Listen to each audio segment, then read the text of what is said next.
AIMIM chief Asaduddin Owaisi ने CM Yogi Adityanath पर निशाना साधा है। योगी के उर्दू और कटमुल्ला वाले बयान पर बवाल हुआ था।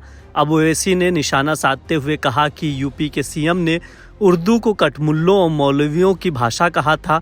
साथ ही ये भी कहा था कि इसे पढ़कर वैज्ञानिक नहीं बनते। योगी के बयान पर ओवैसी ने कहा कि यूपी के सीएम को उर्दू तो नहीं आती, लेकिन वो वैज्ञानिक क्यों नहीं बने, इसका जवाब तो वही दे सकते हैं। सुनिए पूरा बयान। अभी आज से थोड़े दिन पहले उत्तर प्रदेश के चीफ मिनिस्टर ने उत्तर प्रदेश की असेंबली में ये कहा कि उर्दू पढ़ना कटमुल्लाओं की तरह मौलाना बनाना की बात है, साइंटिस्ट नहीं बनते। अब जाहिर है उत्तर प्रदेश के मुख्यमंत्री को तो उर्दू नहीं आती, मगर वो साइंटिस्ट क्यों नहीं बने, उसका जवाब वही दे सकते हैं। उत्तर प्रदेश के मुख्यमंत्री ने कहा कि उर्दू पढ़ने से कटमुल्ले बनते हैं। अब उत्तर प्रदेश के मुख्यमंत्री के जो बुजुर्ग थे या जिस आइडियोलॉजी से वो आती हैं, उनके किसी भी शख्स ने इस मुल्क की आजादी में हिस्सा नहीं लिया। ये गोरखपुर से आती हैं और उसी गोरखपुर से रघुपति साहेब फराख भी आते हैं।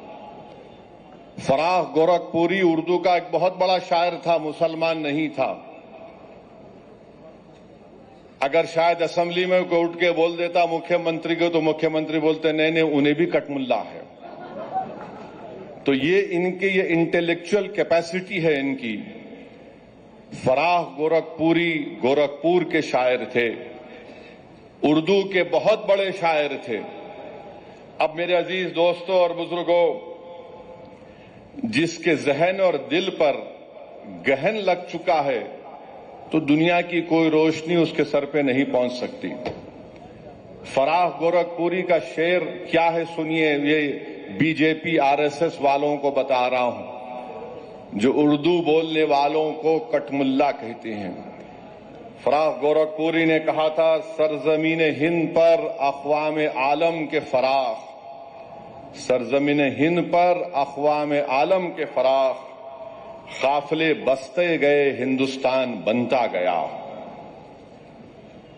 सरजमीन हिंद पर अक़वाम आलम यानी नेशंस आए इस देश में, बसते गए हिंदुस्तान बना।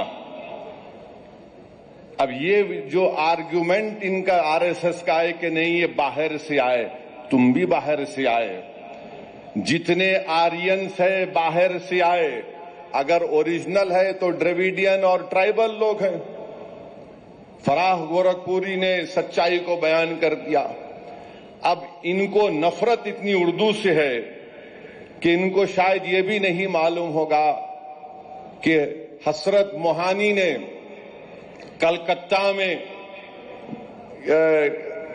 अंग्रेज लीडर कौन था, मॉन्टेग्यू के खिलाफ हसरत मोहानी ने नारा लगाया था। क्या नारा लगाया था? इनकलाब जिंदाबाद, इनकलाब जिंदाबाद। अब शायद इनको ये भी नहीं मालूम होगा कि सुभाष चंद्र बोस, नरेंद्र मोदी उनका स्टैचू लगाए दिल्ली में। अब नरेंद्र मोदी इनको छोड़ दिए, तुम जरा ये बोलते रहो। सुभाष चंद्र बोस जो आजाद हिंद फौज बनाए थे, उसका नारा क्या था? इत्तेहाद, एतेमाद और कुर्बानी।